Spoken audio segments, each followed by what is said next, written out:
سب سے پہلا فرض ہمارا یہ ہے کہ ہم خود سمجھیں کہ اہل حدیث کیا ہے، اس کا مسلک کیا ہے، اس کی دعوت کیا ہے، اور کیا ہم اپنے مسلک پر خود چل رہے ہیں، اور کیا خود ہماری راہ ٹھیک ہے، یا ہم بالکل گناہوں اور خطاؤں اور لفظوں سے پاک ہیں اور ہم صرف دنیا کی رہبری اور رہنمائی کے واسطے ہیں، ہر ایک کے خلاف کچھ کہنے کے لیے ہیں، اپنے لیے کچھ کہنے کی ضرورت نہیں۔ میں سمجھتا ہوں کہ ہمیں بمقابلہ اس کے کہ ہم دوسروں پر اعتراضات کریں، دوسروں پر نقد و جرح کریں، زیادہ ضرورت اس کی میں سمجھتا ہوں کہ ہم اپنی اصلاح کریں۔ میری رائے یہ ہے، میں آپ سے معافی چاہتا ہوں اگر آپ کو اس سے اختلاف ہو۔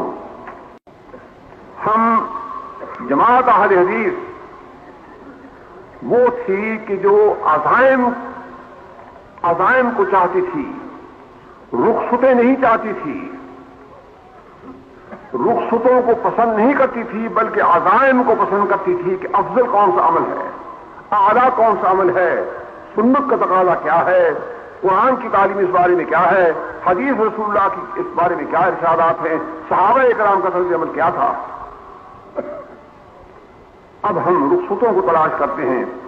اگر کہیں سے کوئی ایک قول مل جائے کہ ایک رکعت بھی پڑھی جا سکتی ہے تو ہم زندگی بھر ایک رکعت بھی تو پڑھتے ہیں۔